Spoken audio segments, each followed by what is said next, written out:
एक प्रश्न है, यूनिवर्स से पॉजिटिव एनर्जी खींचो। आजकल यूनिवर्स से पॉजिटिव एनर्जी और नेगेटिव एनर्जी की बात बहुत होती है कि यूनिवर्स से आप संकल्प लो और पॉजिटिव एनर्जी खींचो, वहाँ से नेगेटिव एनर्जी मत खींचो।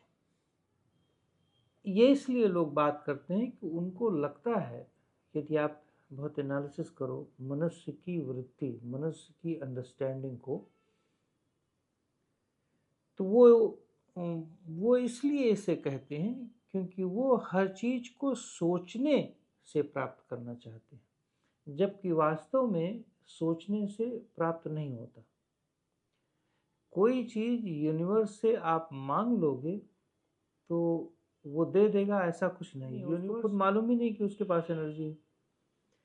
यूनिवर्स के पास चेतना नाम की चीज नहीं है।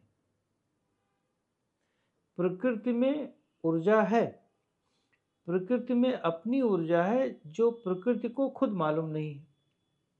प्रकृति की ऊर्जा किसे मालूम है? मनुष्य को, चेतना को। तो एक्चुअली उसको अपनी नॉलेज चाहिए।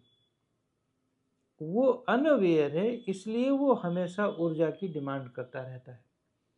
उसको लगता है शायद वो देता है, वो देता है, ये देता है, ऊपर से आता है, नीचे से आता है।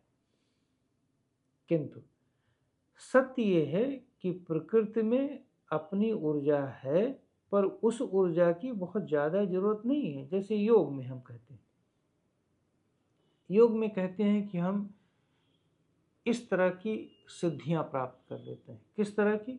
हाथी जैसा बल प्राप्त करने की, चूहे जैसे छोटे बन सकते हैं, शेर जैसे शक्तिशाली बन सकते हैं, घोड़े जैसी शक्तियां प्राप्त कर सकते हैं। मुझे ये नहीं समझ में आता है, एक मनुष्य एक हाथी जैसी शक्ति प्राप्त करना क्यों चाहता है? मनुष्य की सबसे ओरिजिनल चीज क्या है? नॉलेज। वो दो पैर का होने के बावजूद भी वो सबसे सुपर है, पर फिर भी वो हाथी बनना चाहता है, फिर भी वो गधा बनना चाहता है, फिर भी वो घोड़ा बनना चाहता है। तो हमारी बेसिक प्रॉब्लम ये है कि हम जो हैं उसमें कमी महसूस कर रहे हैं, हम जो हैं उसमें प्रॉब्लम से। तो हम उसको रिकरेक्ट करने के बजाय हम खुश हो रहे हैं कि हम ये कर लेंगे तो सिद्धि मिलेगी, तो हाथी की तरह शक्ति मिल जाएगी। हाथी की तरह शक्ति मिल भी जाएगी तो क्या कर लोगे? तो हाथी बन जाओगे। वो हाथी के लिए उपयुक्त है, हाथी की तरह शक्ति। घोड़े की शक्ति घोड़े के लिए उपयुक्त है, पर आपके लिए नहीं उपयुक्त है। आपके लिए शक्ति नहीं, आपके लिए दिमाग चाहिए। हमारे लिए ज्ञान चाहिए। हम ज्ञान से गवर्न होते हैं, शक्ति से गवर्न नहीं होते। ये पृथ्वी घूम रही है, इसकी अपनी ऊर्जा है, लेकिन हम उस प्राकृतिक ऊर्जा से नहीं, बल्कि हम ऐच्छिक ऊर्जा से ज्यादा भाग रहे हैं।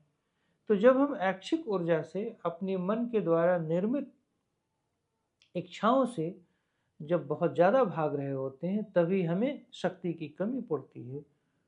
और शक्ति की कमी पड़ती है तो बस यही सब बवालबाजी करते हैं।